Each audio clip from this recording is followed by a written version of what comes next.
कल अपन योग की बात कर रहे थे तो योग दर्शन मतलब योग में एक्चुअली योग क्या है योग दर्शन के हिसाब से।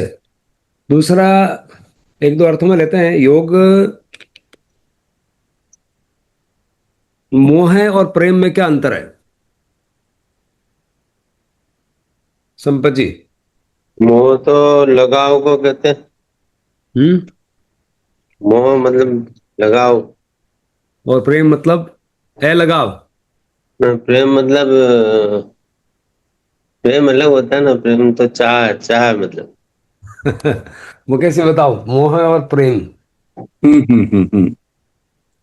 मोह यानी कि एक तरह से वो राग की पर्याय कह सकते हैं। बिल्कुल ठीक है। हाँ, और प्रेम यानी कि वहां कोई कंडीशन नहीं होती है, वहां कोई चाहत इन रिटर्न कुछ शायद आकांक्षा नहीं होती है, स्वतः कुछ होता है, ऐसा मेरे मन में है। बिल्कुल ठीक है लेकिन थोड़ा इसको स्पष्ट करने की जरूरत है। अब बिल्कुल। प्रेम प्रतिदान नहीं चाहता। हम्म। और मोह है जो है विभाव है। हम्म। प्रेम है स्वभाव। तो मोह है। बिल्कुल। हाँ। हाँ। मतलब विरोधात्मक है दोनों। लगते एक समान है। हम्म। किसी भी व्यक्ति को बहुत बड़ा धोखा हो सकता है कि मुझे इनसे प्रेम हो गया, हम्म। या मैं प्यार करता हूँ। हम्म। प्यार करता हूँ उसमें यदि मोह है, मोह का मतलब आसक्ति है। आसक्ति यदि जैसे अपेक्षा है उससे, और वो हम्म। नहीं मिला, तो मोह जो है द्वेष में बदल सकता है। पर बिल्कुल प्रेम सही। हमेशा प्रेम ही रहेगा। बिल्कुल सही है। तो स्पष्ट दृष्टि यही है कि जो सामने जो अपन दो देखते हैं कोई भी, खास करके जीव को, तो जीव की दो परत है। एक ऊपर का परत है जिसको अपन बॉडी बोल सकते हैं, और एक अंदर का जो शुद्धतम रूप है वो शिव है, यानी कि आत्मा है, और एक शरीर है। जिस जिस शरीरों से जब अपना राग होता है, शरीर से जहाँ राग होता है, शरीर का मतलब शरीर से संबंधित सब आ गया। शरीर का मतलब उसके पैसे, उसका पहचान, उसका जैक जरिया, सब कुछ जो आ गया वो सारा मोह है। उससे जब राग है तो वो मोह है। यूटिलिटेरियन जो लाइफ अगर है, यूटिलिटी देख रहे हैं उसमें कि इसकी यूटिलिटी क्या है, ये कितने महत्व का है, ये कौन बड़ा आदमी, ये कौन छोटा आदमी, सारा बड़ा छोटा जो है सब मोह की परिभाषा है। ये तो क्या ही काम आएगा, ये तो काम आने वाला वस्तु है, ये काम वाला मतलब आदमी है, ये तो इसका बहुत जेक है। जब आप शरीर की दृष्टि से देखते हैं तो वो मोह है, और लिमिटेड दायरा उसका। दूसरा क्राइटेरिया ये है कि वो दायरे में आ जाता है, लिमिटेड है। और जब उसके अंदर जो आत्म तत्व विराजमान है, उससे जब आपको वो राग ही है भाई, वो अनुराग है, वो महाराग है। हर एक शिव तत्व से जो जो सब में शिव बैठा है, उस सब से मेरा जो राग है, उस शिव से जब राग है वो प्रेम बन जाता है। शिव का मतलब वही जो अंदर शुद्धात्मा है, मेरा स्वरूप, भगवान का स्वरूप, इसका स्वरूप सब एक ही तो है। ये भूलेला भगवान है। ऊपर ऊपर जब नजर, ऊपर जब दृष्टि जाएगी तो भूलेला भगवान है, और अंदर जब दृष्टि जाएगी तो भगवान है। तो भगवान सब सेम है। भगवान में क्या, भगवान तो खुद अनंत है। भगवान मतलब महाशक्तिवान। महाशक्तिवान का मतलब ये लगता है कि वो पर्वत को उड़ा देंगे। वो पर्वत को उड़ा देंगे नहीं, वो विचलित नहीं होंगे अपने आप से। वो महाशक्ति है। महाशक्ति के दो पर्पज है, दो मतलब है। एक है जगदम्बा, जो हिला देती है इधर उधर, सारे वोटों में जीत जाएगी, वो महाशक्ति है। मकान बना देंगे, ये कर देंगे, वो शक्ति। वो शक्ति का नाम पार्वती है, जो जगत चलाती है, संसार चलाती है, पैसे लाती है, लक्ष्मी लाती है। सरस्वती लक्ष्मी सब उसी के रूप है। जो बाहर वाली लक्ष्मी है, अंदर लक्ष्मी है वो भैरव है, खुद शिव है। और पार्वती इसको संवाद कर रही है कि, तो शिव बोल रही तुम मेरे में ही हो। मैं जब भूल जाता हूँ अपने आप को, तुम बन जाती हो। मोह का मतलब बाह्य चीजों से जब अनुराग राग करते हो, या उससे जब आपका लगाव होता है, शक्ति होता है। और जब शिव रूप शून्य से जब लगाव होता है, वो शून्य एक्चुअल में शून्य है, बट वो डबल शून्य, अनंत है। शून्य एक नहीं हो, अनंत दो शून्य है, ऐसा है। अनंत हो जाता है कि जितने जगत के प्राणी वो सब मेरे समान है। क्योंकि सारे अंदर से तो जीरो है ना। सब अंदर से बिना राग द्वेष के एकदम जो अंदर का गोला है, सबके अंदर वही सफेद गोला है, सब श्वेत मणि है। सब एकदम स्पष्ट है, सब एकदम कांच का प्रिज्म है। जो ऊपर जो लफड़े हैं वो सब ऊपर है, अंदर तो सबका। जब राग होता है उसका नाम प्रेम है। राग तो होना चाहिए, क्यों नहीं होना चाहिए? अपने आप से राग करो ना, अपना स्वरूप क्या है? अपना स्वरूप से जो राग करते हो वो महाअनुराग है, महाशक्ति है। महाशक्ति मतलब वसुधैव कुटुंबकम, पूरा जगत मेरा परिवार है, पूरा संसार मेरा परिवार है, जिसमें सिर्फ आदमी और लेडीज और बच्चे नहीं रह गए, उसमें तो कुत्ता, बिच्छू और सांप सांप और सब आ गए। तो प्रेम क्या है? प्रेम अंतिम पराकाष्ठा है मोह की। मोह को आप बढ़ाते जाओ, बढ़ाते जाओ, बढ़ाते जाओ, जब सबसे मोह करने लग जाए तो प्रेम हो गया, ऐसा है। तो मोह का जो अनंत अनंत मोह है वो, उसका नाम प्रेम है। फिर उसका कुछ फर्क नहीं पड़ता, उसको राम और रावण एक जैसे दिखते हैं। राम और रावण बाहर से गलत दिखेंगे कि ये उठाता है सीता को ले जाता है, सब गड़बड़ करता है, ये भगवान राम दशरथ की ये कहना मानते हैं, ये नहीं मानता है, ये सब ऊपर से दिखेगा। जब अंदर जाएंगे तो सब शिव है। राम भी शिव है और रावण भी शिव है, दोनों का इष्ट एक ही है। रावण भी शिव को पूज रहा है, राम भी शिव को पूज रहे हैं रामेश्वरम में। शिव को तो राम बड़े कि शिव बड़े? इससे बात समझ में आ जाती है, कौन बड़े? राम बड़े कि शिव बड़े? संपत जी। शिव शिव बड़ा है। हाँ, अल्टीमेटली सबको शिव ही होना है। राम को भी शिव होना है भाई, महादेव होना है। उसी महादेव का दूसरा नाम जो हर हर महादेव बोलते हैं वही अरिहंत है। अरिहंत और हर एक ही शब्द है प्लस अर मतलब शत्रु, है मतलब हनन करने वाला, जब शत्रुओं का नाश कर देता है वही शिव है। ऐसे ही अरिहंत जब सारे कचरे छोड़ने को उड़ा देता है वही अरिहंत है। तो प्रेम और ये जो योग जो बात बता रहे हैं, योग वही है जो अंदर शिव तत्व से जब आप जुड़ जाते हो तो पूरा जो आप बोलते हैं ना अस्तित्व है, पूरा ब्रह्मांड से जुड़ गया आदमी। ब्रह्मांड, उसकी कोई सीमा नहीं रही, हर जीव के साथ अपने आप को महसूस कर रहा है कि ये जीव भी वैसे ही है जैसा मैं हूं। वो अंतर्दृष्टि जब पैदा हो जाती है, और बाह्य दृष्टि में तो अपन फिर राग द्वेष करते हैं। अब अंतर्दृष्टि पैदा हो जाती है, सामने ऐसा कुछ व्यवहार दृष्टि में कुछ काम भी आया तो आपको करुणा आएगी, क्रोध नहीं आएगा, और वहां से अपना बचाव करके निकल जाएंगे और अपने आप की आत्मा को ठेस नहीं पहुंचाएंगे। परिस्थितियां आएगी शायद, अब सांड सामने आएगा तो उस टाइम पे शिव थोड़ा देखेंगे, वो बाहर तो सांड है ना, उसका सिंगड़ा है उसके तो उससे तो आपको बच के निकलना है, और क्या है। तो मोह और प्रेम का बात समझ में आया? तो क्राइटेरिया क्या हुआ? नंबर 1, दोनों में राग है, बट एक राग कहाँ है? अपने अस्तित्व से राग है। अस्तित्व क्या है? शिवम, शिवोहम, शिव वो अहम जो है वो मैं हूं, वो शिव जो मैं हूं। योग वही सब बात मिला करके बता रहा है कि योग मतलब आप उस अंतरतम शुद्धतम जो मणि रूप है, इसमें उपमा बताई है, मणि रूप जो है उससे आप जुड़ जाते हो, उससे जुड़ना वही योग है। इससे ज्यादा और स्पष्ट दृष्टि दी भगवान ने। अब योग और सहयोगी केवली को आप समझो। सहयोगी केवली का मतलब क्या किया कि वो आत्मा से तो जुड़ा हुआ है, अर्यंत है, आत्मा से तो जुड़ गया, फिर शरीर की कुछ सूक्ष्म क्रिया भी चालू है। इतनी शुद्धतम दृष्टि और इतनी स्पष्ट दृष्टि कहीं नहीं है। अब इसके अंदर घुसोगे तो आप घूम जाओगे, नहीं समझ में आता है। इसके बाद फिर और उसका विभक्तिकरण किया कि जब अगर मान लो आप जुड़ गए तो क्या हाथ पांव नहीं हिलेंगे? हाथ पांव हिलेंगे। उस हाथ पांव के हिलने को भगवान ने योग नाम दिया, महावीर ने। जो पातंजलि का योग अलग है और भगवान महावीर का योग अलग, बात समझ में आ रही है? पातंजलि का योग जब अगर बोल रहे हैं तो जो सहयोगी केवली, जो केवली शब्द है वो पातंजलि का और भगवान महावीर का एक ही है। जब उस केवली से आप जुड़ जाते हैं तो वो योग है, इसलिए सहयोगी केवली बोला है। और बहुत गहरा अंतर है दोनों में, और ज्यादा स्पष्टता कहाँ है? ज्यादा स्पष्टता कहाँ है? सहयोगी केवली मतलब अपने मन वचन काया के कार्यकलाप अभी भी जारी है, उस कार्यकलाप को भगवान ने नाम दिया योग। किसको? मन वचन में जो भी कार्यकलाप हो रहा है, जैसे मेरा हाथ हिल रहा है, मैं अभी बात कर रहा हूँ, वचन बोल रहा हूँ, ये सारे को काय वांग मन कर्म योग है। ये जो मन वचन काय के कार्यकलाप है, जो उसके व्यापार है, जो हलचल है, वो सारे योग है। इस हलचल में दो हलचल बताई। एक हलचल है जो कषाय के साथ है, राग द्वेष के साथ है, आसक्ति के साथ है, वो दुष्ट है,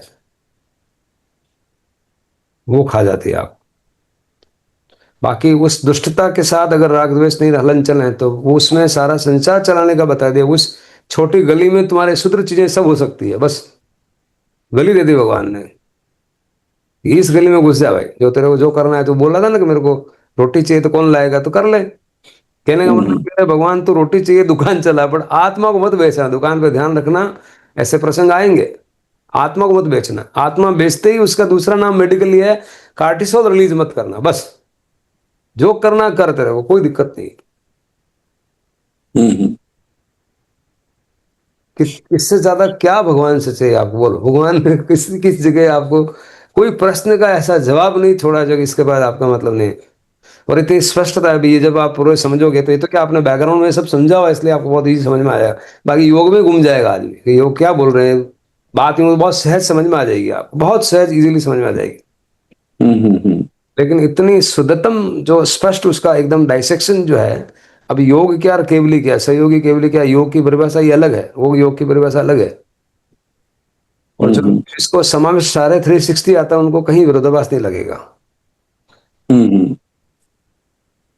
तो पतंजलि का योग क्या है और भगवान का योग क्या, महावीर का, इसमें अंतर है कि नहीं है? बिल्कुल अपोजिट है। हाँ बिल्कुल अपोजिट है, एकदम अपोजिट है। और जो उनका योग है और भगवान का केवली है, दोनों एक है। बिल्कुल, अंतिम लक्ष्य एक है। हाँ, केवली से युक्त हो जाना, केवली में जुड़ जाना, केवली हो जाना, वो योग है, असली योग, केवल्यम, ऐसा। तो 4 चैप्टर है, समाधि पाद जो कल बात करें, चिंतन पर अध्याय, चिंतन करके वही पहले हमारा लक्ष्य निर्धारण हो कि पाद समाधि है क्या, तो मतलब क्या है। और ये लास्ट में जो फिर साधन है उसका रोड मैप है, यही दर्शन ज्ञान चारित्र जो बोल रहे हैं। अब इसमें कोई बातें चीजें आएंगी, लेकिन अब जैसे ज्ञान है, जो एक शब्द वाला ज्ञान है, वो ज्ञान को ज्ञान समझना नहीं है। दर्शन और ज्ञान, ज्ञान के 5 लेवल है। ज्ञान के अभी दो दो ज्ञान में 2 बातें बताई, एक थ्योरेटिकल ज्ञान है, एक प्रैक्टिकल ज्ञान है। भगवान ने बहुत स्पष्ट बता दिया। ज्ञान के 5 लेवल, इतना लेयर में काटना, 5 लेयर में, 5 लेयर में ज्ञान में काटा हुआ कहीं शास्त्र में नहीं है, किसी शास्त्र में नहीं है। ज्ञान की 5 लेयर, बोलो इतना डायसेक्शन की है नहीं, नहीं। बात तो वही जुड़ेगी, लेकिन ये इतना स्पष्ट नहीं दिखेगा आगे। पर वो जो जो ऐसा बार बार चिंतन करके वहां तक पहुंच जाएगा, क्योंकि बात जो लिखी हुई बात तो वो कहीं ना कहीं उसी तरफ ले जाती है, तो उसको समझ में आ जाएगा, बट समय लग जाएगा। गुरु है तो जल्दी हो जाएगा, नहीं तो घूम जाएगा। समाधि पाद के 4 ज्ञान, सही मार्ग पे भटके, थोड़ा पढ़ता हूं, पुनः सही राग, साधना पद यौगिक धर्म की व्याख्या करता है। समाधि पद सदाचार के विज्ञान पर लेख है, जो सही मार्ग से भटके पुनः सही राह पर जाने मदद का, वे शारीरिक, मानसिक, नैतिक, बौद्धिक, आध्यात्मिक विकास की व्याख्या करता है। साधना पद यौगिक धर्म की व्याख्या करते, इसमें अष्टांग योग 8 प्रकार के मार्ग, यानी यम, नियम, आसन, प्राणायाम, प्रत्याहार, धारणा, ध्यान, समाधि। अभी जो 8 है, इसमें भी जो यम नियम है वो तप है, अहिंसा, संयमो, तपो। और जो ये बीच वाला स्वाध्याय है, सेल्फ स्टडी, वो लास्ट में वो भक्ति है। तो स्टार्ट हुआ कर्म और ज्ञान और भक्ति, इस तरह से तीन तीन तीन चरण है इसके, 8 योग के। हमारे जीवन प्रकृति की 3 गुरुत्वाकर्षित शक्ति यानी गुणों से संपन्न है। अब ये जो संपन्न बताया ना, वैसा बोलते हैं मैंने पुण्य किया होगा, शून्य नहीं किया। जो ये पुण्य जो है, वो पुण्य जो सत्व गुण है, और तमो गुण वो जो आर्थ ध्यान रौद्र ध्यान है। सत्व गुण तो पुण्य है। जीवन प्रकृति की 3 ऊपर वाली जो ये कारण शरीर की व्याख्या है, पाप और पुण्य की। पुण्य में भी आप अच्छा काम भी करो, जो सो कॉल्ड अच्छा है, वो पुण्य में जाकर के वो भी कार्बन शरीर का निर्माण करता है। कार्बन का सिर्फ ब्लैक नहीं है, कार्बन में व्हाइट भी होता है। तो white, black is a carbon शरीर। तो सत्व, रज और तम, तो रज और तम जो है ये ब्लैक है, और सत्व व्हाइट है, कार्बन शरीर है। इस प्रकार परिवर्तन कहते हैं, ये बौद्धिक प्रकाश से जगमगा उठता है। अब इसमें ऐसे प्रकाश के ऐसे शब्द आते हैं ना, तो आदमी को बोला कि हाँ मेरे को ध्यान में प्रकाश आया, और वो सब प्रकाश, लाइट आ गए, वेरजी आ गए, काली एकदम काली काली दिखार, ये सब क्या है, एक बीच की अवस्थाएं हैं। जब तक वो ये जो एमजीडी समझ में नहीं आता तब तक आदमी घूमता रहता है। कैसे बराबर है। इन अलौकिक या ऐसा शक्तियों को अष्ट सिद्धि, विभूति पाद में पतंजलि ने केवल अलौकिक आधारण सिद्धियों को प्राप्त करने की, तो ये साधना हुई। प्राणायाम प्रयास से ज्ञान विकसित होता है। ध्यान, धारणा, समाधि भक्ति की ओर ले जाते हैं। इस प्रकार अष्टांग योग 3 महान पथों का समागम है, कर्म, ज्ञान और भक्ति। कर्म योग, ज्ञान योग, भक्ति योग। विभूति पाद में पतंजलि ने केवल अलौकिक ऐसा शक्तियों को प्राप्त करने की व्याख्या की, बल्कि योग के दिव्य प्रभावों का अनुभव करने की भी चर्चा की। वास्तव में इन अध्याय के 2 पहलू हैं। एक पहलू ध्यान, धारणा, समाधि के माध्यम से आध्यात्मिक ज्ञान की प्राप्ति के विषय में बताता है, जबकि दूसरा पहलू अर्जित की जाने वाली शक्तियों की व्याख्या करता है। इन अलौकिक या असाधारण शक्तियों को अष्ट सिद्धि बोलते हैं। अष्ट सिद्धि नवनिधि के दाता। यह है अणिमा, अणु बन जाता है। महिमा, महान बन जाता है। गरिमा, लघिमा, प्राप्ति, प्राक्याम्य, ईशित्व, वशित्व। अब ईशित्व मतलब भगवान जैसा लगता है, तो ये देवा भी तम तमम संति, एकदम छोटा हो जाता है, एकदम बड़ा हो जाता है। ये सिद्धि नहीं तो क्या है, ये आप खुद अनुभव कर सकते हैं। महिमा मतलब आप खुद लगेंगे कि आप इतने महान हो गए कि पूरा संसार ही में हूं, तो महिमा हो गई ना, और क्या महिमा है। गरिमा मतलब मेरा कोई घमंड नहीं है, सब खत्म हो गया, मतलब लघिमा मतलब छोटा हो गया। गरिमा की इज्जत वैसे। प्राप्ति मतलब आप तो मतलब आत्मा को मिल जाना, वही प्राप्ति, उपलब्धि हो गई। किसको मिल गई कि मात्र ज्ञाता दृष्टा मिल गया, प्राप्ति हो गई, उपलब्धि हो गई, उपलब्ध हो गए, आप अपने आप को उपलब्ध हो गए, और क्या है। ईशित्व मतलब ईश्वर, आप गॉडली, गॉड बन गए आप। वशित्व, ऐसे ऐसे गॉड बनने से हर कोई वश में हो जाता है। 8:15 गाड़ी चालू कर देता, खोल देगा, मेरे को सुनना है, ये वशित्व नहीं तो क्या है संपत जी। ये आपको सिद्धियां दिख रही कि नहीं दिख रही। अब उसको आदमी देख रहा गाड़ी बंगला किधर है, वशित्व है, तो मेरा महान मतलब मकान किधर है, तो फिर वो फिर अंधकार में ही जी रहा अभी तक। तो बात ही समझ में नहीं आएगी। अतो मोटो मकान छा 2 किलोमीटर को, तो महिमा भी महामहिम राष्ट्रपति का मकान हो तब महिमा हुई, वो बराबर है, वो भी महिमा है, लेकिन वो बाहर की महिमा है। ये अष्ट सिद्धि दिख रही है आप में, खुद में दिख रही नहीं दिख रही है। हाँ जी। देवा भी तम नमन संति जस्तम में सयामनो। भगवान बोल रहे हैं देव भी उनको नमन करते हैं। राष्ट्रपति भी अपने आप में कुछ नहीं है, बट प्रधानमंत्री भी नमन करता है, विपक्ष का नेता भी नमन करता है, हाँ के ना। बिल्कुल। हाँ जी। सब आके नमन करते हैं उनको, और सेना के जवान भी नमन करते हैं, गोली लेके खड़े हैं, एकदम उड़ा दे कोई रास्ते में आ जाए तो वहां आके नमन हो जाते हैं। राष्ट्रपति एक आत्मा का प्रतीक है, और ये जो बाहर प्रधानमंत्री है वो सब बॉडी का प्रतीक है। राष्ट्रपति में तो कुछ नहीं है ना, है क्या, वो तो कुछ भी नहीं है, ऐसा लगता है।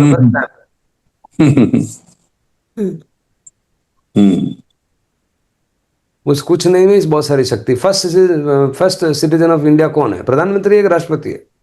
राष्ट्रपति। इसलिए प्रथम आत्मा, परमम हवै मंगलम, सबसे पहले प्रायोरिटी बता दी भगवान ने। अगर व्यवहार में आ रहा तो पहले आत्मा को मत बेचना भाई, जो करना कर लेना। प्रायोरिटी क्या है?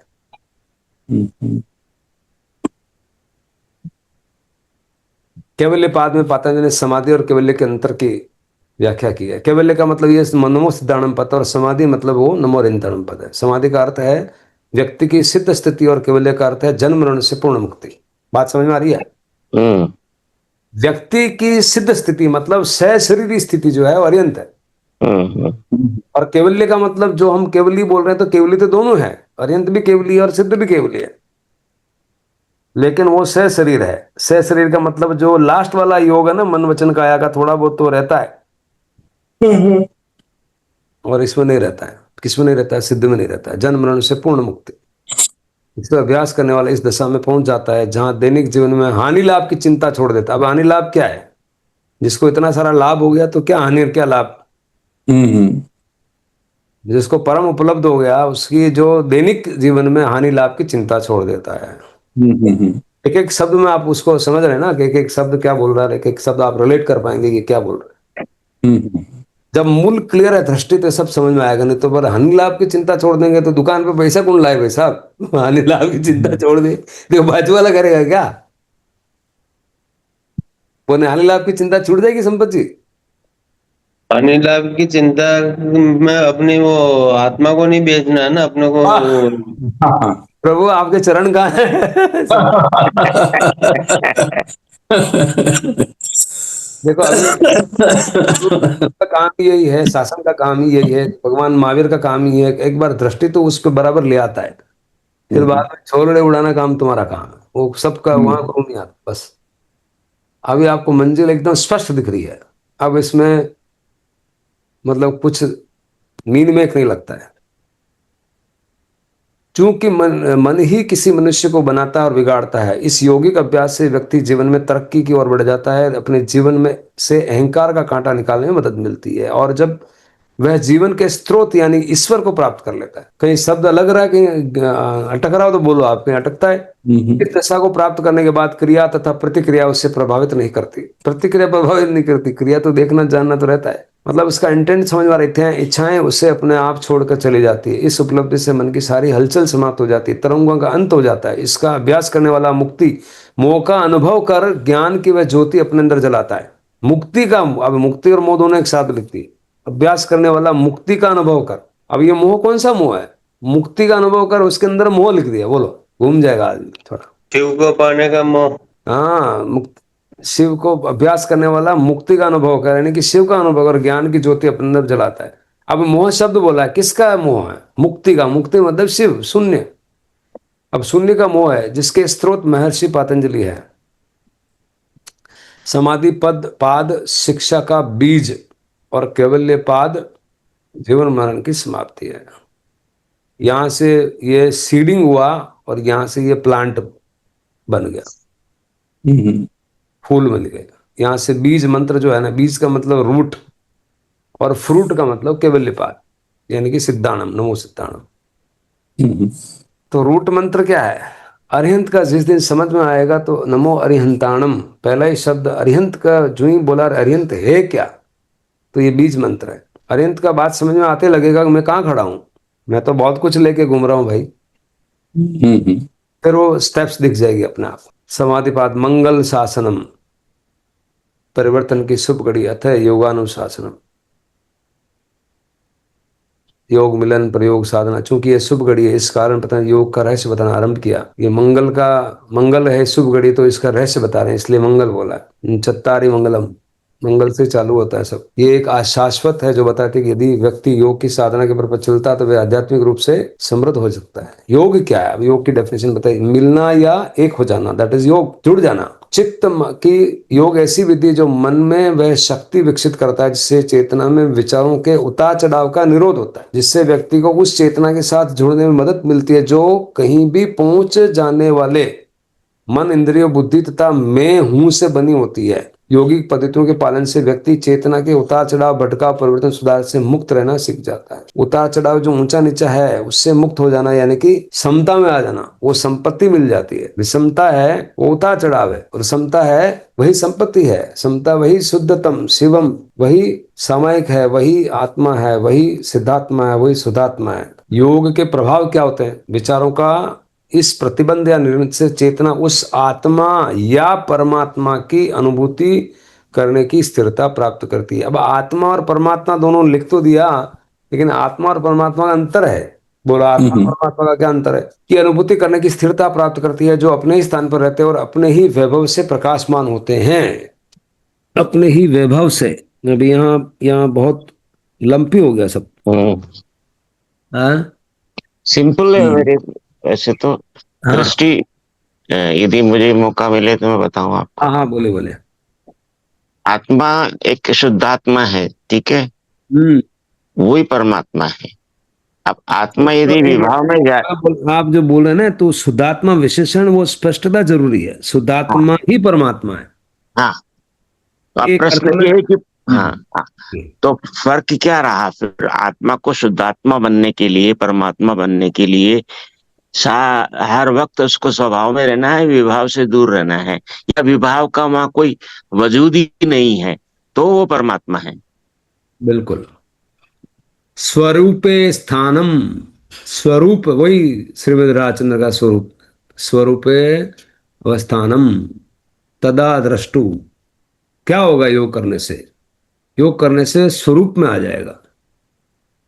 लेकिन यहाँ जिस वर्ड यूज किया ना, चेतना, उस आत्मा या परमात्मा की अनुभूति। अब यहाँ आत्मा परमात्मा समानार्थक शब्द लिए, उसी आत्मा का शुद्धतम रूप परमात्मा है। हम्म, अगर आत्मा अपन शुद्धतम समझ रहे हैं तो फिर दिक्कत नहीं है। लेकिन बिल्कुल। आत्मा अगर जीवात्मा कर रहे हैं जिसमें कार्बन शरीर लगा हुआ है, तो बहुत बड़ा, ये तो यही समस्या है, तो यही है। जीवात्मा से परमात्मा बनने की तो है। जीवात्मा का मतलब बहिरात्मा, बहिरात्मा में प्रत्याहार में मतलब प्रतिशीलता, मतलब यू टर्न। बहिरात्मा से अंतरात्मा, यानी कि चौथा गुण स्थान, अंतरात्मा से महात्मा, बीच में महात्मा मतलब चरित्रात्मा या आगे बढ़ रहा है, और महात्मा का से परमात्मा। तो ये यात्रा है। बहिरात्मा, अंतरात्मा, महात्मा या चरित्रात्मा या साधु संत जो अपन बोलते हैं, या फिर परमात्मा अरिहंत। ये थोड़ा भेद है, लेकिन अगर वो बत ये कि ये तो अभी जैसे आत्मा या परमात्मा, तो एकदम यूं पता नहीं चलेगा आगे क्या है। बहिरात्मा का मतलब शरीर में हूं, वो दृष्टि है। अंतरात्मा का मतलब चौथा गुण स्थान। बहिरात्मा का मतलब पहला, दूसरा, तीसरा। चौथा गुण स्थान मतलब अंतरात्मा। उसे यू टर्न मार लिया कि भाई ये तो सब कहाँ में घूम रहा था, ये सब 68 भी निकल गए। अंतरात्मा से आदमी को स्पर्शना हुई तब ये समझ में आता कि अच्छा ये है क्या। फिर वो फिर आगे प्रयास करता है, वो महात्मा है, और महात्मा से वो परमात्मा है। लास्ट एंड बता दिया, स्वरूप स्थानम तदा द्रष्टु। योग के प्रभाव क्या हो, योग से क्या होगा। तो कहाँ कोई विरोधाभास लगता है? कुछ विरोधाभास नहीं है। क्यों विरोधाभास नहीं लग रहा है? इसलिए परमात्मा के वचनों में इतनी स्पष्टता मिलने के बाद कोई प्रश्न रहता ही नहीं। तुम कुछ भी ग्रंथ पढ़ लो, कोई भी ग्रंथ पढ़ लो, सब में डूब जाओ। योग के मास्टर हो गए संपत जी आप व्याख्यान वाला में भाग ले सकते हैं। सीरियसली बता रहा हूँ। क्यों? कि आपके पास वो ब्रह्मास्त्र मिल गया लास्ट वाला, इसके बाद कुछ है नहीं। ऐसा है। कोई सा भी ग्रंथ पढ़ लो, कोई भी बात समझ लो, आपको कुछ विरोध लगेगा ही नहीं। और यूं देखे जाएंगे तो अपन चर्चा कर सकते हैं कि इसका क्या मतलब, इस मतलब एक एक शब्द जो बोलना चाह रहे हैं उसको आप समझ में आ जाएगा। अब लेकिन जो अपने ही स्थान पर रहते हैं और अपने ही वैभव से प्रकाशमान होते हैं। अब देखो, स्व पर प्रकाशक है, वैभव वैसे तो विभाव है, बट आत्मा का वैभव तो प्रकाश है। आत्मा का वैभव वो विभाव रूप में नहीं है, स्वभाव की बात कर रहे हैं। आत्मा का वैभव क्या है? वैभव बस। शब्द निकला विभाव से।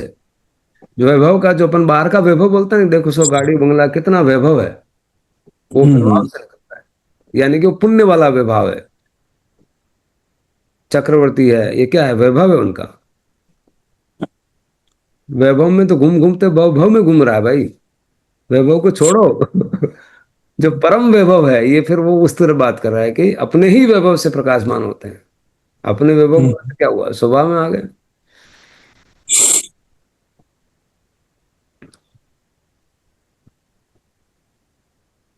चेतना परमात्मा को कैसे आकर्षित करती है? वृत्ति, उतार चढ़ाव, बदलाव, सारूप्यम, पहचान, एक समान समय में परमात्मा या आत्मा की पहचान चेतना में होने वाली भयंकर हलचल से होती है, और वह उसके बंधन में जकड़ा रहता है।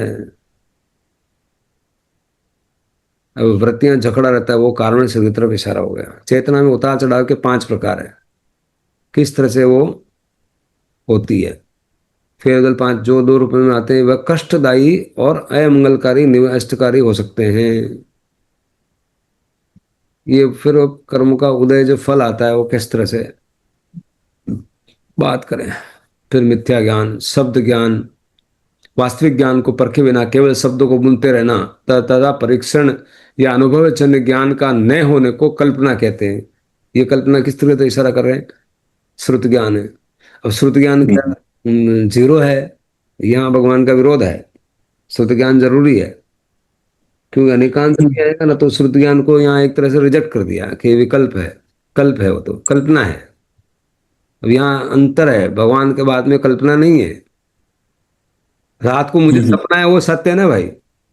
हम्म कल्पना है तो शब्द भी कल्पना ही है, तो शब्द तो रास्ता है ना। गूगल मैप तो कल्पना ही है, बिल्कुल कल्पना है, बट गूगल मैप से अहमदाबाद आता है। हम्म देखो आप कैसे कैसे, मतलब कैसे भगवान ने फिट किया है कुछ भी। अब ये क्या बिना गुरु के बात, वो एक तरह से बिल्कुल सही कल्पना है, क्योंकि कल्पना से गूगल मैप से थोड़ा अहमदाबाद आता है यार, गूगल मैप अहमदाबाद थोड़ा, बिल्कुल ठीक है, कल्पना ही है। हम्म क्या कल्पना जरूरी नहीं है? यूं देखा जाए तो गुरु भी कल्पना ही है।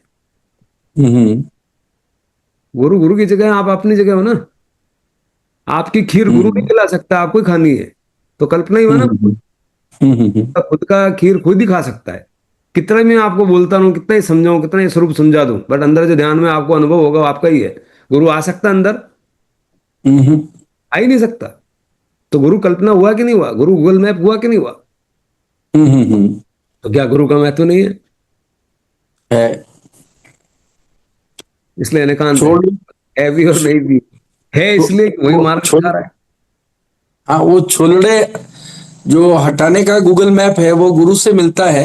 हटाना स्वयं को पड़ता है, ड्राइव खुद को करना पड़ता है। हाँ, इसलिए हमेशा अनेकांत दृष्टि ही।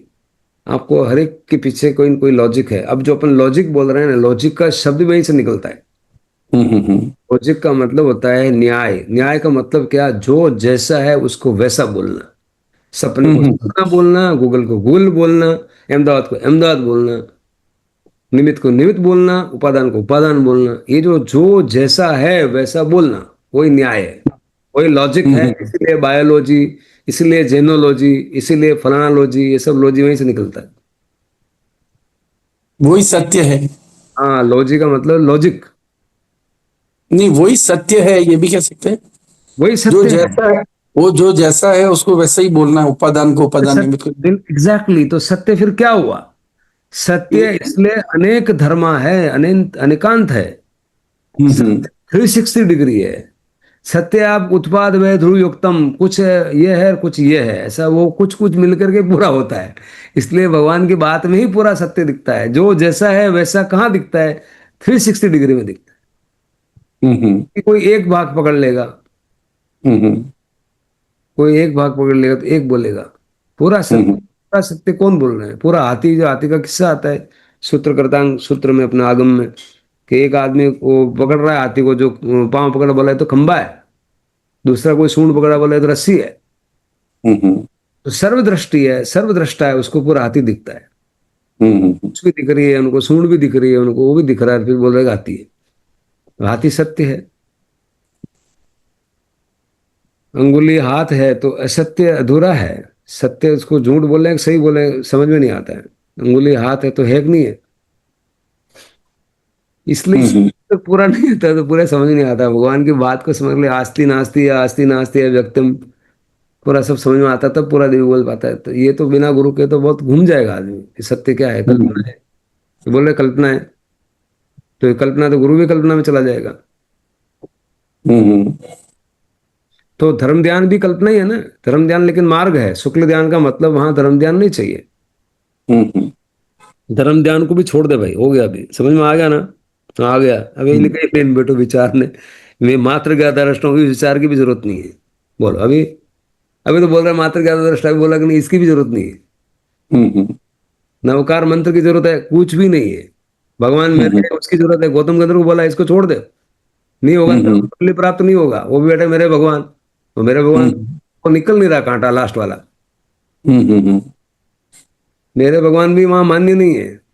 हम्म ऐसा कैसे हो सकता है यार? यही है सत्य बस।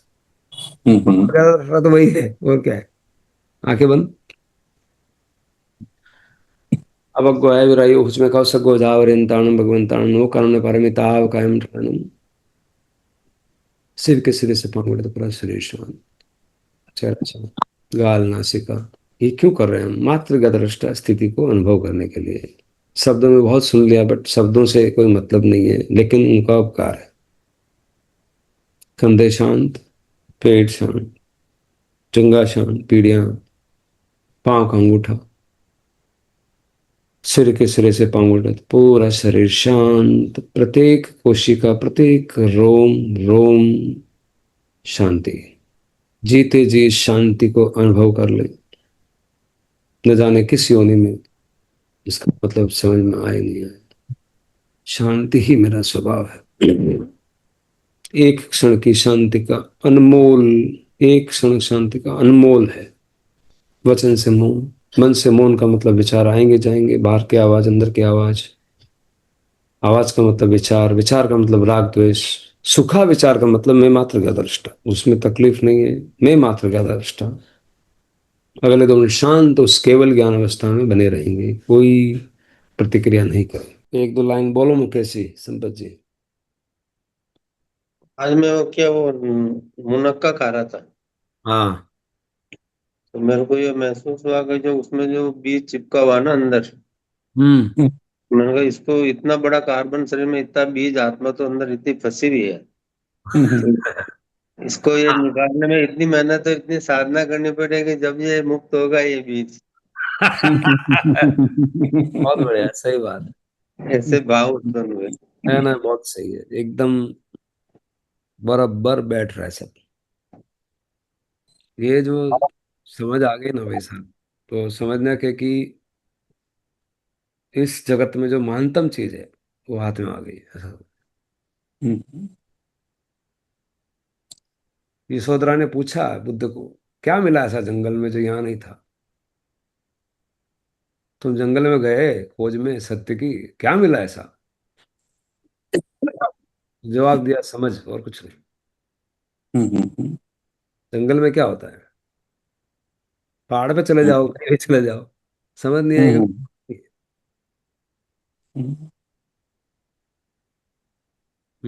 कैसे? योग वाला एक चीज समझ में आया कि जैसे जब भी मोह मोह वाला जो था, जैसे कि उसमें पर्टिकुलरली जैसे हम अपने स्वार्थवश, उसमें एक वर्ड आ रहा था, वो जो रिलेशन आ रहा है वो मोह है। जहां अपने को लगता है कि कोई अपना काम, ये फ्यूचर पास्ट कोई उसकी कोई मेमोरी से लिंक्ड होता है, तो वो एक ये खाली एक वो एक मतलब सिंपल सिंपल वो चाइनीज वो हो गया एक तरह से ना, चाइनीज खिलौना जो होता है कब टूट जाए पता ही नहीं लगे। और योग वाली स्थिति में है कि जब हम अनेकांत स्थिति से, जब सामने वाले का, अभी हम एकांत स्थिति से सामने वाले को देखते हैं, वो हम्म। मोह वाली स्थिति में रहते हैं। और अब हम उसी जगह एक सेकंड अपना उपयोग, पर्याय जो अपने अंदर जो होता है, अपन उस दोनों पे मूल पे भी ध्यान देके, और वो व्यवहार दृष्टि में उस मोह वाली स्थिति से जितना जितना कम में जो चीज जितनी निपट जाए, मतलब कम शब्दों में अगर अपन बोल के उससे अपना काम पूरा हो रहा हो, या कम जितना जो, क्योंकि वो अपने को विवाह में ले जा रहा है, जो मोह आपने बताया वो सारी चीज। तो मोह वाली स्थिति तो व्यवहार दृष्टि में जितना हो सकता है वो करना है। लेकिन वापिस वही वापिस वो परिधि और वो गुप्ती वाली जो जो भी मतलब, वो वापिस आना वही सेंटर पे आने के लिए हमको सामने वाले की से योग योग वाली दृष्टि से भी जब देखते हैं कि इसके अंदर वो भी है, जो मैं मेरे अंदर है वो इसके अंदर भी है, और वो शुद्ध है, तो वो उससे क्या होगा कि वो थोड़ा सा प्रतिक्रिया क्रिया में थोड़ा फर्क आ सकता है, ऐसा मुझे लगता है। क्योंकि हम एक एक दृष्टि से जब सामने वाले को देख रहे हैं तो हम उसको जज कर रहे हैं, लेकिन दूसरी दृष्टि से देख रहे हैं कि सामने वाले में मैं ही हूँ, एक तरह से वही चीज अंदर बैठी है, तो थोड़ा सा एक मतलब रिलेशनशिप में थोड़ा प्रेम वाली स्थिति कहीं आ सकती हो। उसी का फिर वो नाम धीरे। उसी का नाम अनकंडीशनल लव है। अनकंडीशनल का मतलब वहाँ उधर जीरो में जीरो, अब कहाँ कंडीशन है? सब जीरो जीरो है, तो फिर कंडीशन कहाँ है? जीरो कंडीशन हो ही नहीं सकती। जीरो कुछ भी करेंगे, जीरो इंटू कुछ भी करेंगे, सब जीरो, 5 बार जीरो तो भी जीरो ही है, कंडीशन कुछ है ही नहीं। ये भी, और ये भी बहुत अच्छा। हम्म। हाँ, ये भी अच्छा समझ में आया कि जैसे आप मोह एक से करते हो, अगर मोह आपका इनफाइनाइट मतलब यानी सबसे हो गया, तो फिर वो प्रेम में कन्वर्ट हो गया, ये बहुत बड़ी बात है। महाराग है, महाराग, इससे अनंत राग है। हम्म। अब जो प्रेम है वो अनंत राग है, सीमाएं नहीं है। तो हमें तो रागी बनना है, हमें तो रागी बनना है, लेकिन अनंत रागी बनना हाँ, है। अनंत राग है, बस। उद्गल से प्रेम मोह हो हम्म। गया। उद्गल से प्रेम, हाँ उसमें कुछ भी आ गया, उद्गल में सब कुछ आ गया। स्पष्ट मतलब है कि नहीं? उद्गल जीव मतलब जो जड़ उद्गल। है, जड़ से प्रेम। हम्म। सारी दुनिया में जितना भी, जहाँ जीव है और जड़ है, ये जड़ से हम्म। यदि प्रेम है तो वो मोह है। हम्म। और अभी हम मोह में हैं। एग्जैक्टली, क्योंकि जड़ में है ना, सारा दिमागी जड़ की तरफ ही है। हम्म। जीव की तरफ मान लो, आत्मा की तरफ आत्मार्थी जब हो जाएगा, हम्म। तो मोह के तो कोई आसपास ही नहीं भटकता हो। हम्म। गुरु जी से अपन उसका हम्म। कर सकते हैं सामने सवाल। हम्म। स्पष्ट है एक लाइन की भी, उद्गल से प्रेम हम्म। का नाम मोह है। हम्म। खुद से प्रेम नहीं है, मतलब जीव, आप जीव भी हो और जड़ भी हो। हम्म भेद विज्ञान है ना। हम्म तो भेद विज्ञान में आप किधर आपका रुझान है? जड़ की तरफ है तो ये मोह है, बिल्कुल। आत्मा की तरफ है तो प्रेम है। बस सिंपल, सिंपल और स्पष्ट एक लाइन में। Very simple. और जब शिव से आपका मोह हुआ तो अनंत है। शिव कितने शिव है? ये तो अनंत जीव है इस धरती पर, अनंत जीव है। वो सब आप और एक जैसे हो गए सब। उससे ज्यादा हाईएस्ट रेस्पेक्ट क्या हो सकता है? उसका नाम है सम्मान, सबको एक जैसा मान। Everybody is respectable then. Everybody तो बड़ी छूट गया वहां से, एवरी सोल इज रेस्पेक्टेबल ऐसा। तो प्रेम का अर्थ सब समझ में आता है कि अनकंडीशनल लव बोलते रहे, पर अनकंडीशनल लव है क्या है भाई? अनकंडीशनल का मतलब वो दृष्टि और कुछ नहीं है, कि सबके अंदर शिवत्व है और मैं भी शिव हूँ। सब एक ही आया, भगवान ने सूत्र दिया है, सबकी आत्मा एक जैसी है। दृष्टि जो कार्बन शरीर वाली है तो फिर अलग अलग है, अनेकांत है, पर यूं अंदर से जो शुद्धता है वो सबकी सेम है। तो अनेकांत भगवान ने बोला कि अब जो पूछते हैं आप कार्बन शरीर के साथ वाली सब भी सेम है क्या? सांड और कुत्ता में सब सेम? वो नहीं, वो अलग अलग है। फिर अंदर क्या है? अंदर जो पार्ट है वो सबका सेम है। वही अनकंडीशनल लव है। जो इलेक्ट्रिक करंट कह सकते हैं उसको, करंट सेम है, चाहे वो मशीन, हाँ, चाहे ट्यूबलाइट में हो या परफेक्ट। करंट में सेम हो। है यार, पंखे और मिक्सर सब अलग अलग है। क्या चल रहा है, कोई क्या क्या चला रहा है, कोई क्या चल रहा है, कोई एसी चला रहा है, कोई गाड़ी चला रहा है, वो सब अलग। वोल्टेज का फर्क आ सकता है। तो हम तो अभी वो कैपेसिटर लग रहे हैं ना हमारे तो। बराबर। अच्छा, बस वही ये धीरे धीरे जैसे योग दर्शन है, कोई भी दर्शन देखो, मतलब सारा देखने के बाद जो इसलिए मैं बार बार मन में आता है कि इतनी स्पष्टता, साइंटिफिक, इतना क्रमबद्ध, इतना सुव्यवस्थित हम्म। को नहीं मिलता इस जगत में। लेकिन ये समझ में कब आया, जब हमने ये समझा जैन दर्शन तो योग दर्शन समझ में आया, बाकी योग दर्शन समझ में नहीं आता है साहब। नहीं आएगा। कितने योगी अब कर रहे हैं, लेकिन बहुत कम लोग पहुंच पाएंगे वहां तक। लाखों में एक, करोड़ों में एक। हम्म। क्योंकि वो उसको समझने में ही संघर्ष हो जाएगा। हम्म। साधना तो बात की बात है। और जब एकदम स्पष्ट आ जाए तो ऐसे वो खुद जीवंत उदाहरण है। भगवान खुद बोलते हैं कि मैं 40 साल तक पूछता रहा कि ये क्या है, बताओ न जरा, विवेक क्या है यार? हम्म। नहीं, नहीं आया समझ। आप हम्म। कितने भाग्यशाली हैं बोलो। ये हम्म। चौथे आरे की साधना है जो पंचम आरे में अपन कर रहे हैं। हम्म। चतुर्थ आरे में ये साधना ही लुप्त हो गई, ये मतलब ही समझो सब। क्योंकि आदमी इतना भ्रमित हो गया इस दौड़ भाग में कि वो सब भूल गया, उसका कोई महत्व ही नहीं है, कोई देखना भी नहीं है क्या है ये सब। हम्म। दौड़ भाग इतनी भारी है, मिथ्यात्व इतना भारी है, पता नहीं कहाँ जा रहा है आदमी, और बिना वजह से। बिना वजह के। और विजय है तो उसकी मात्रा कितनी होनी चाहिए उसका भी भान नहीं है। हम्म। भान भान मतलब आना, मतलब पहले तो स्पष्टता ही नहीं है ना कि है क्या, इसलिए दौड़े जा रहा है बस। इसलिए अपने को बहुत बहुत बहुत ब्लेस्ड फील करना चाहिए। बहुत मतलब यू कांट एक्सप्रेस जो फीलिंग है। आज का सेशन भी बहुत जबरदस्त रहा साहब। हम्म। पूरा ग्लोबली कनेक्टेड हो गए। हाँ हाँ, सही बात है, नमो। दबाव